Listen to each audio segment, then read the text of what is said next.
Hi guys, this is Mavi and welcome back to Mavi Lisang Biyahe. We're here at one of the coolest cities in Europe, Amsterdam.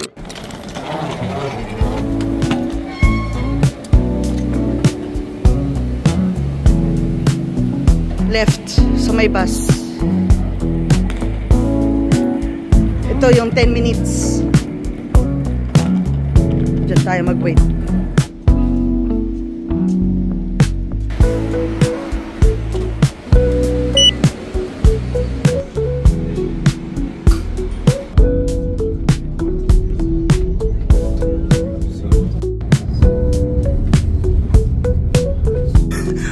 Ganyan na lang. Pang one day.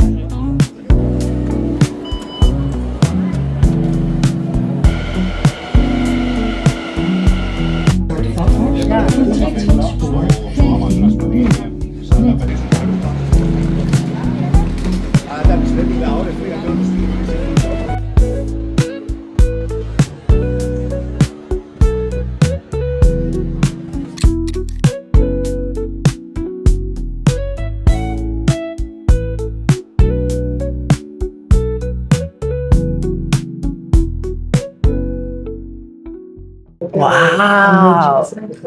Exploitation. Grabe yung Cebu yan.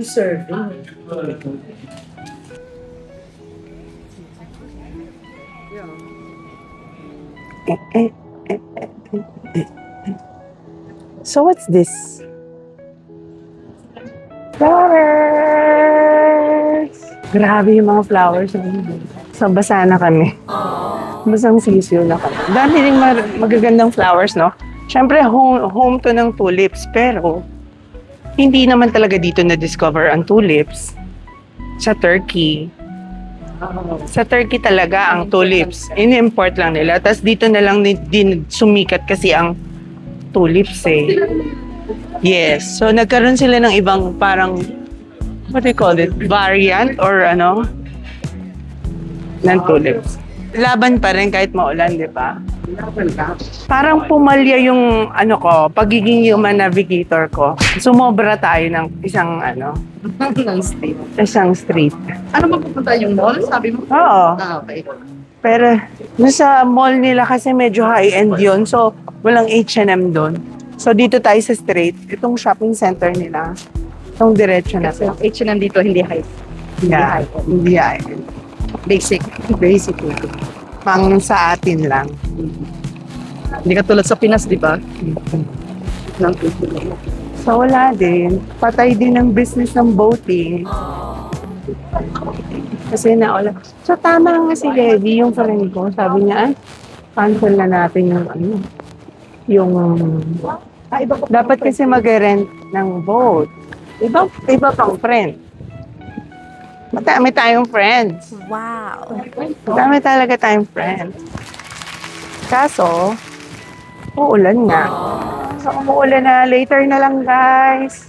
Nauna lang tayo sa Ghent, ngayon naman sa Amsterdam. Baka-araw uli yan. Oh my God. Smells good. Tignan mo, ang kalaban nila is fries. Yeah. Kalaban na, no fries inside. Only strawberry.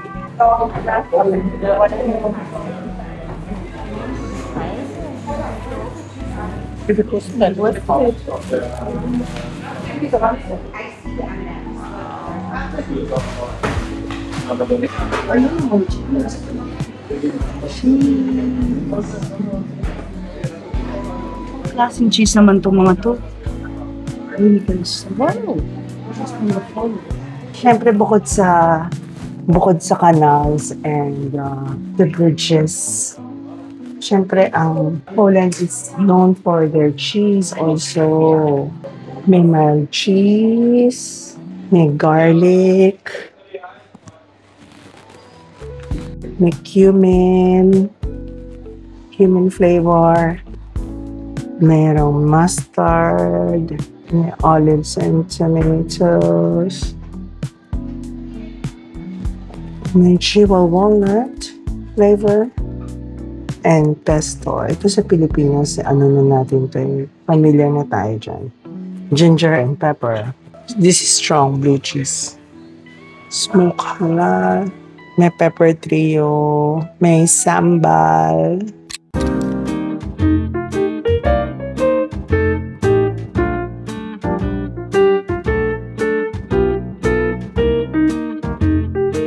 Is it? What is that? What is it? About the boiling water. I did not write it. I just collect a lot of boiling water, if you put frog in it, it will jump out. sounds wisdom. My God. Hashtag. Walang maintindihan sa mga sinasabi nila. May mga dumating na po kami sa boiling water. But I did boiling eggs. I told him. Yeah. It says a lot about your character, how you handle things, and think about stuff all around you. Because the same boiling water that softens the potato hardens the egg. Oh, So I it's love what you're hard made egg. of. I You love hard. all kinds of I love things. hard egg. It's what you're made of. Yeah. Hashtag memes. Yeah, thank you, Google. Most of my colleagues says, why don't you make a book or write a book? Kasi my life story, my life experience. I'm a person who always think positive. I don't give a shit what you do. I don't care about what's happening on, for example, the weather. Most people think, oh, the weather is It gets them bad. down already, yeah. Because you're manifesting the negativity from beyond. So you're endorsing negativity. Once you endorse it, it will ruin you. It will eat you. But the moment you step outside, you see the Positive side, the bright I side. mean, it's raining. Not good for the plant. You turn it to a positive. Turn It it will around. reflect to you. So you manifest the positive. So it's how you react on the situation. How you react, how you absorb. Yeah. So for example, there's a Tranela who's a bitch and everything. Although she doesn't mean it that, it's just like a personality. It's different how you absorb it. O baka may pinagdadaanan siya. No? What I normally do, I just get in here and get in out. I don't endorse it. I don't, Absorb it. So you have to learn to filter it. You just absorb this guy. Everything. It's the thing who absorbs. Because life is already difficult, but make it more difficult. Exactly.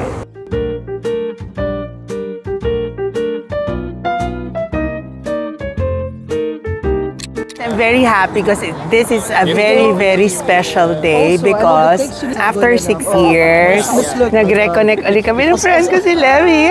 Say hi to my vlog, my dear. Say hi! At magbo-boat ride kami ngayon at magchichikahan, magbo-bonding. Ayan. The best way to bond here in Amsterdam is to ride a boat. So we are going to ride a boat. It's a 1-hour tour? It's a 1-hour tour. Yeah. And then we can put it right here. So, kita nila tayo. Wait. Hey. With the same voice. Hi. And a few. Oh. Birthday namin next month. Oh, advance happy birthday. 4th kami August. August ano ka? 16. 16 and 21. Happy birthday. Advance celebration. I have a surprise for you guys. Bring the cake. So, since taga dito kayo, how often do you ride the boat? Oh, It's my second time here now. second time. Shame. Shame. Shame on you. Sabi ko nga, mag-rent sana ako ng boat, island. Kasi kung uulan, i-open yun. Sayang naman. Huwag na. Mag-dip na lang. Kaya naman. Para may driver na tayo. Hindi na mamomblema. Okay din naman yan. Boat pa rin naman yan. Same canal din naman ang pupuntahan. Social na kanal nga. Totoo. Sabi ko nga kanina, sa Pilipinas, when people say that I'm living beside the canal or in the canal, it means you're poor. But here, you're rich. Wow. Kasi mahal. Because expensive. Expensive than the regular house, no? Yeah. Ang sweet nila, guys. So, sana all. Gusto mo ng sweet? Ayaw mo ng salty? Parang sour. At least hindi bitter. Sila, oh. How many years in relationship before you got married? Yeah, now 5? Wow.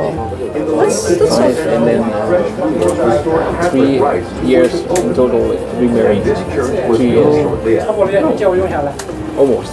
Let's move further back to the 17th century. Ang ganda ng friend ko talaga. maganda. Papaserox ko ng mukha nito. Kalibog-libog ako. Yeah. Sa mga ganyan na bahay na mga nasa boat, nasa ganyan, paano ang CR nila? And the tower's bells rang out randomly. Normal CR. The locals gave it the nickname Silly Jack. Sa, Sa kalye. sa Disuno. Not So, much you have to fire pay and for pots were that. added. Oh, di extra gastos din. No? Mahal nga talaga. Also, your water connected din. Some For people example, why so many they buildings have in their own cities to filter one side or from the this. other. But The it's not ground in coming from Amsterdam, a Yeah, mix some of people, sand and they soil, do it is their very own water soft. from here, so Because that of they this, filter. buildings Yeah. were generally Waste designed to be more. as light as possible. So, None you were have to very filter that. tall, and they often had lots of windows. Kasi pa, mapaisip ka, paano sila nagsisiyar? Saan pupunta yung ano, no? So, all boats, Ano yung waste? they have the tank. Like, parang, Pag napuno, gano'n. Para may Parang- tank sila, may tank reservoir, gano'n. Mahal talagang tumira sa may boat or gilid ng kanal. Ay, we're not yet done talking. Go. I want the go back. Yeah. Sige na, i-continue mo i-charge. Yeah. Continue natin tong kwentuhan na. Ang saya ha.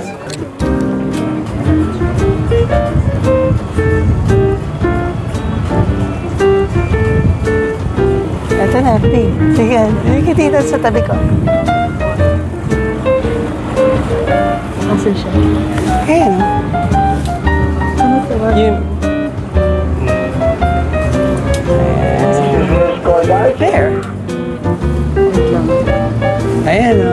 Oh, di ba dyan tayo? There.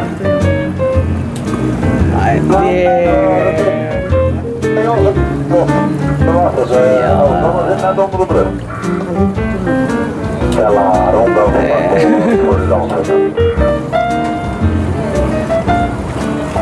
This is where we stay.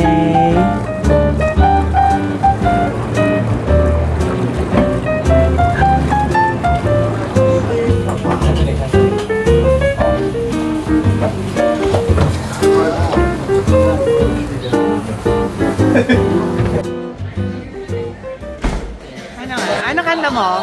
Pang matanda agad. Ako nga, bakit?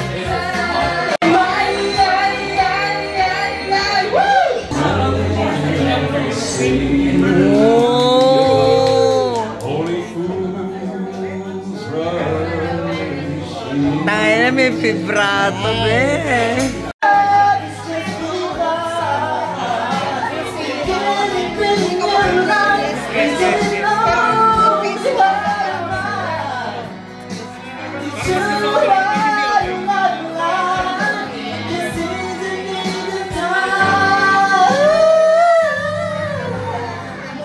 Like a dream come true.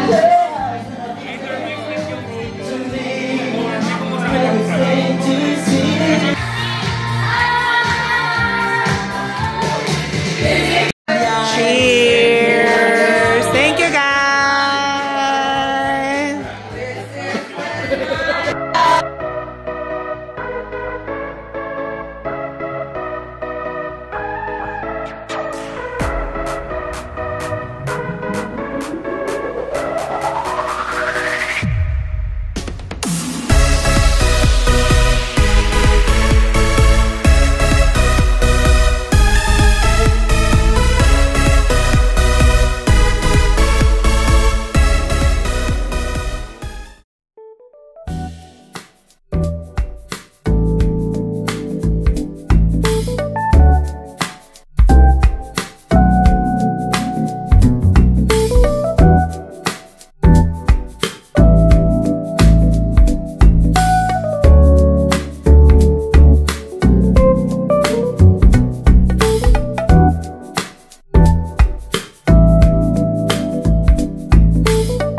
Hi guys, good morning! At syempre day 2 na ng ating pag-iikot dito sa Amsterdam. Syempre unahin natin ang floating flower market. Siya ang kaisa-isang floating market sa buong mundo. Kaya tara, let's go! Syempre ingat tayo sa mga bikes.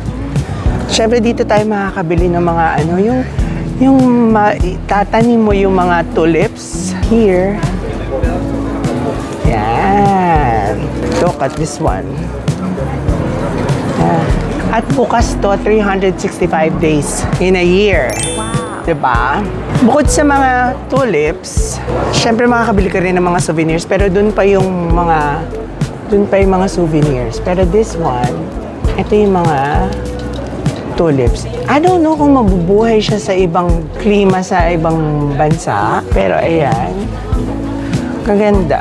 Ang dito, yung tulip na tourist spot is sa Keukenhof shop. Doon talaga napakarami ng tulip. At ito yung national symbol talaga ng Holland. Ang tulip. So, look at this one. This is, ganda no? Kung mapatubo mo to sa garden mo, grabe, ang ganda siguro. And how much is this one? Is 1 for 6 euros. And 2 for 10. Ito may mga top quality. Lahat by top quality. I don't know. Pero ito, meron tayong lilium. I don't know how to pronounce this one. Migliadioli. Lilium asiatic. Ayan. Okay.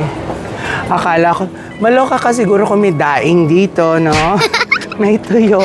Hi, this one are the tulip bulbs na mabibili mo for 5 or 350 euros. Mixed color na to.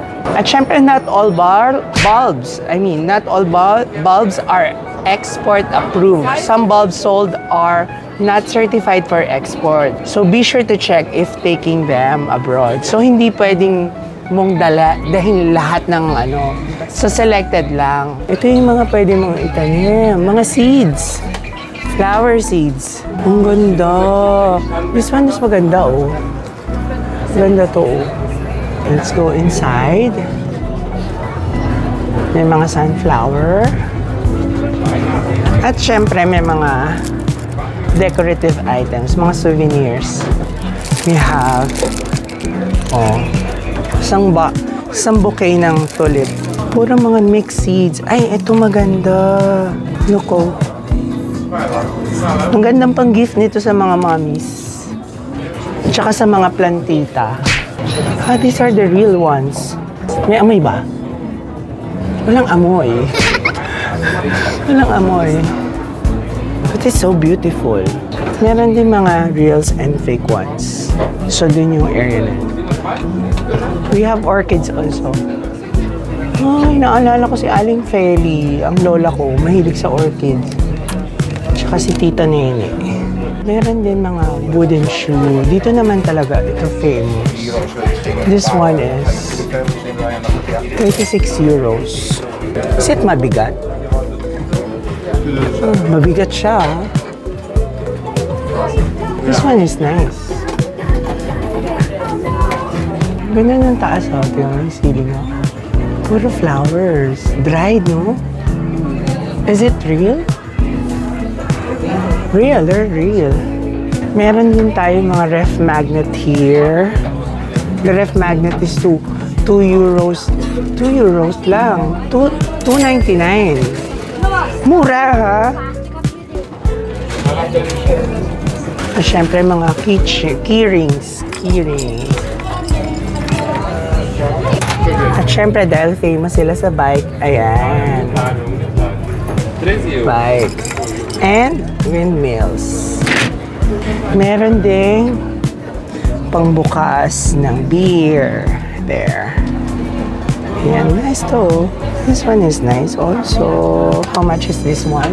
Metal magnet for 3.99 at tatlo for 10 euros. Not bad. They have also water bottle na merong tulip. At meron din dito na 4 pieces na pwedeng giveaway for only 7 No? Sabihin na natin 8 euros. So, 4 na yun. So, parang pumapatak na 2 euro lang isa. At syempre, may mga tote bag din. They're selling tote bag. Look, Amsterdam. Ang cute. Ang cute. Super cute. Ayan, marami pa rin dito. Isang buong hilera yan. Easy to grow for. Ito yung Venus flytrap. 1 can is 3. Mas mura dito. 3.99. Ibang klase naman siya yung can. Ganito naman. Yun kasi maganda kasi siya. Ito parang more traditional. They also have windmills na pwede mong i-ganon sa garden mo. May mga mugs din. Mugs with spoon, oh. And may mga plates din. Ay, ang cute. Ang cute. Pampaano din ang langaw? Pambugaw din ng langaw. Cute yan. Oo. 7. I don't know if it's battery operated o solar to. Baka solar? May solar siya. Yeah. May solar panel na maliit, oh. Look. Ang cute. Parang decoration lang din sa garden kasi yung iba, tingnan mo, yung colibri. Ganyan talaga yung colibri. Na, pag hindi sila lumipad, magkakaano sila yung heart attack. Parang ako yan, kagabi. Cute. How much? 9 euros. 9 euro. Ito 7 yung mga butterflies. Hi!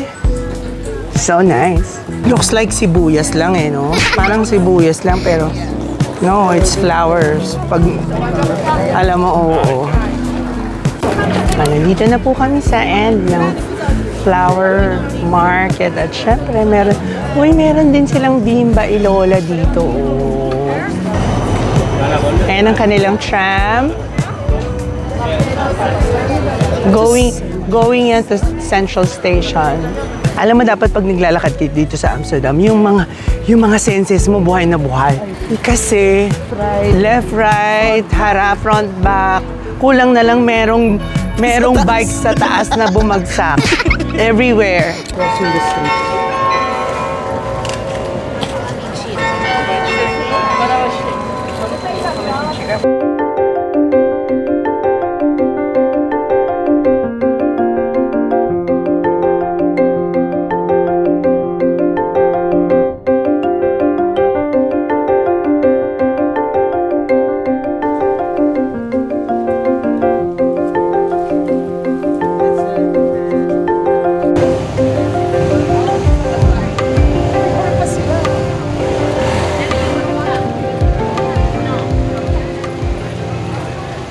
Flag. Sometimes it's a kind of family, like this, same artist as these and this. So it's the same family, but they're all different, unique pieces. Yeah, that's what I mean. Like they don't make this twice. No. So if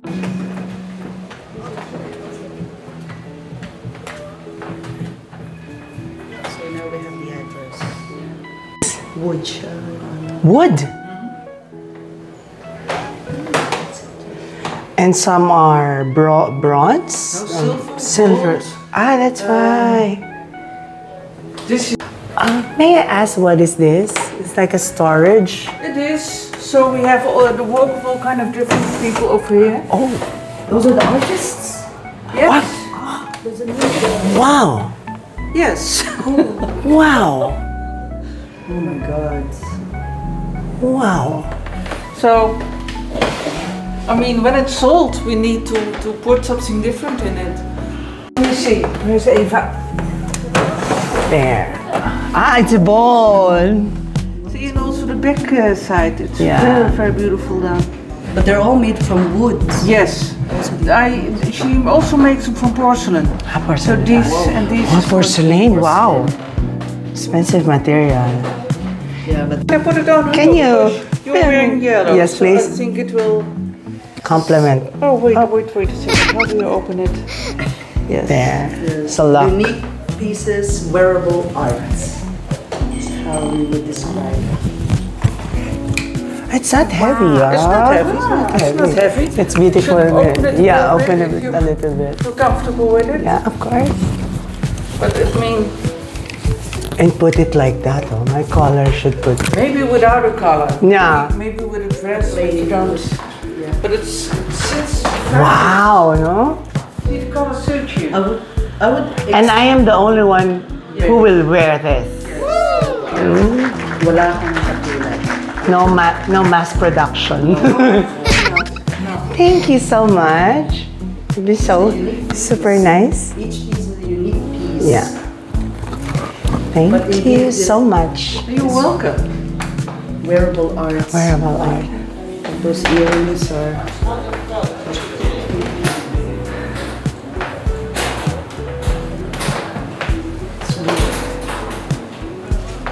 This is made of wood. Yeah.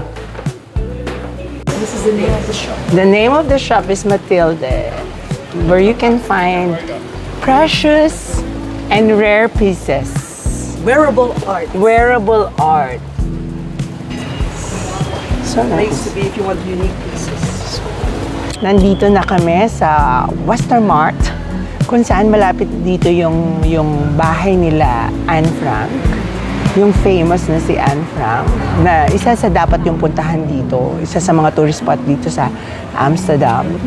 Siyempre yung si Anne Frank pala ay from Germany, and her family moved to Amsterdam in 1934 to escape Nazi persecution. So, di ba may movie na Anne Frank? At saka syempre meron siyang famous siya sa kanyang diary, na Diary of a Young Girl, that gives personal account of life in hiding during the Holocaust. At saka in August 1944, yung family was discovered and arrested. And Anne was eventually sent to Bergen-Belsen concentration camp. Ayan. Di ba siya lang ang nakaligtas for yun ang aking pagkakarecall. Diba? Tapos lahat ng families niya pinatay, di ba? Ayan. She was born 1929 and she died 1945.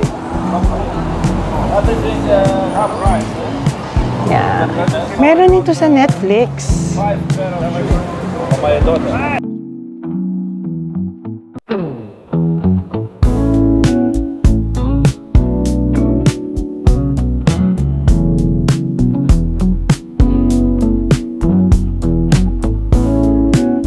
Nandito na ako sa harap ng bahay ni Anne Frank na ito dapat ang pinupuntahan niyo dito. Isa sa mga pinupuntahan niyo actually.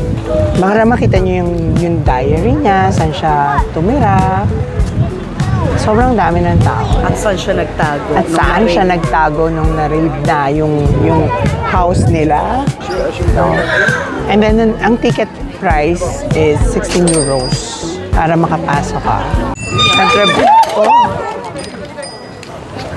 I was getting out of his way. I know, I'm sorry. You okay? You okay?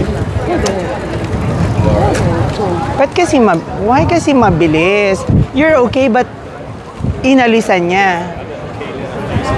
Kasi may Imagine. mga witnesses. Ganun yun eh. Kung sila lang, hindi niya... Oh. Wawa naman yung mama. Don't speed up. Di ba? Nakita niyo yun, guys? Natumba si Manong. Ang bilis Kasi, ng bike, ha? yeah.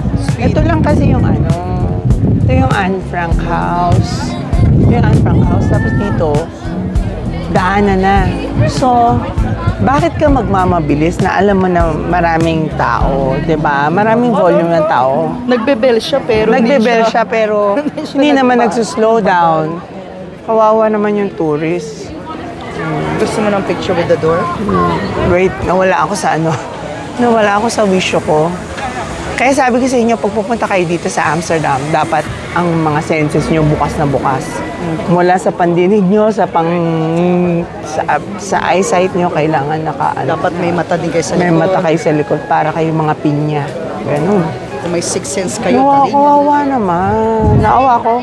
Ang hindi maganda kong nakita is nabangga niya na nga. Hindi man lang siya huminto. No? Ba nagmamadali? Kahit pa, nakasakit ka ng tao, di ba? formality lang yun na nag-ask. Nag-ask lang siya kasi maraming witness eh.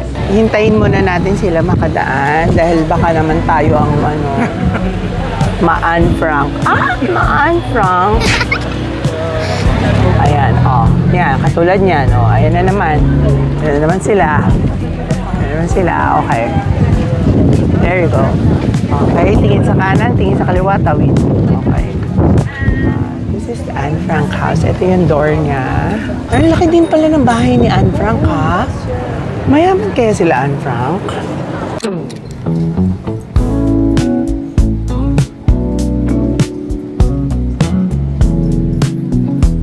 One of the famous na food dito sa Amsterdam or sa Netherlands is called kibbeling and haring. And today, we will going to try kibbeling and haring. Ayan. Fish yan, di ba? Fish. Hindi ako kasama sa ito. Yeah. So, tatry natin siya. Isa sa mga kailangan nyo i-try na pagkain dito sa Amsterdam or sa Netherlands is called kibbeling. Napakasarap nito kasi na-try ko na to before. Fish siya na may dip. Ikaw mamimili ka kung may garlic or onion, mga ganon, mayo. Fish to na may parang breaded siya. Sarap nito sobra. It's called kibbeling. It's made out of codfish. Loko. Tamang-tama yung pagkaka-fry niya. Ito yung loob niya, Wow! Sarap. Ang sarap. Fresh. Ang price ito is 360 euros. 360 euros, meron ka ng ganito. Kasarap na food.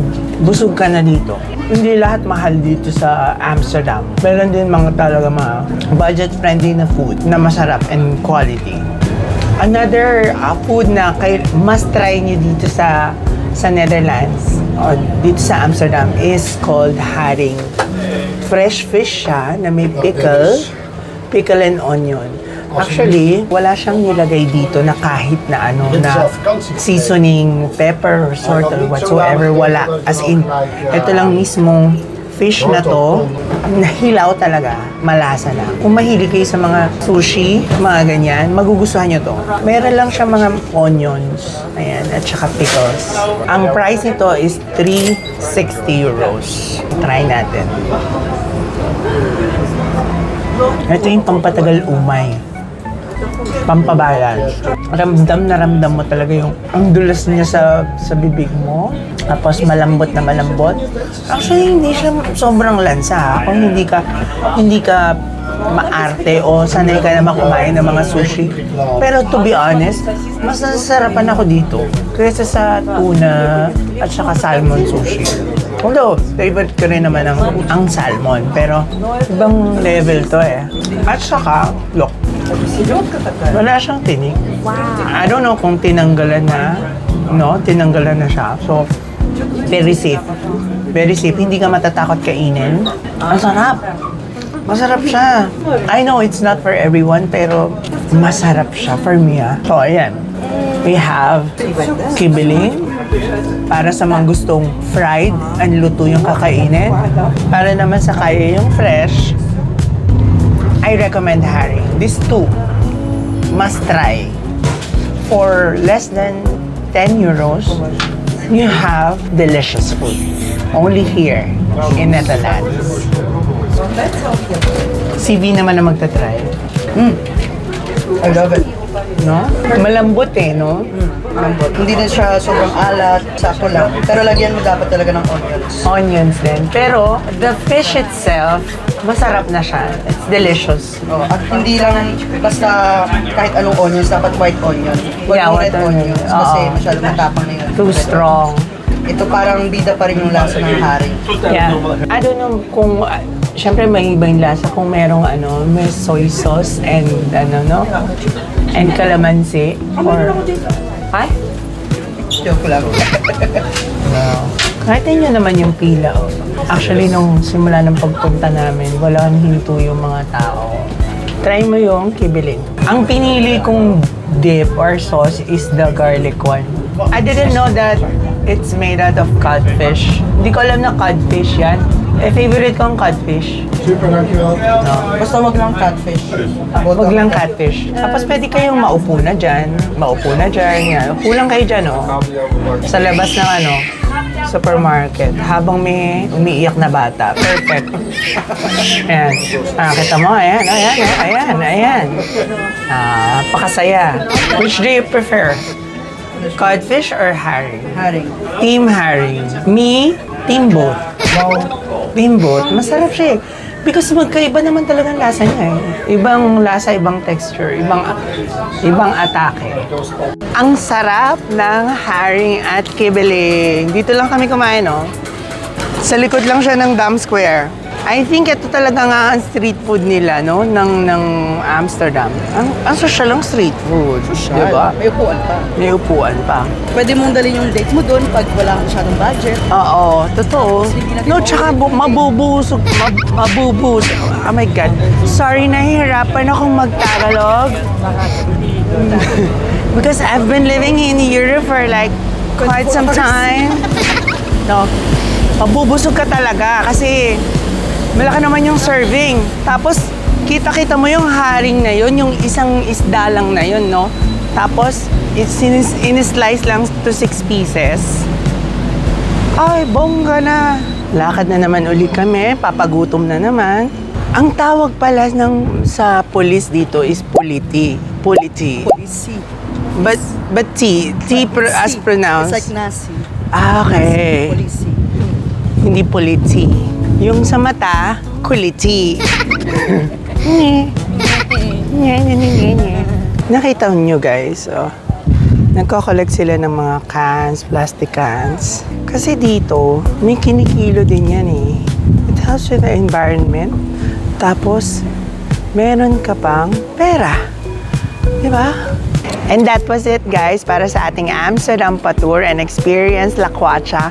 Maraming salamat for joining me. Indeed, Amsterdam has a special place in my heart. Kaya naman pumunta kayo dito at experience nyo din lahat ng mga inikutan namin at kinainan namin. So thank you so much. Once again, please don't forget to like, comment, and subscribe para sa mga susunod pa nating La Quacha all over the world. Don't forget, this is not just a vlog. This is Mabilisang Biyahe.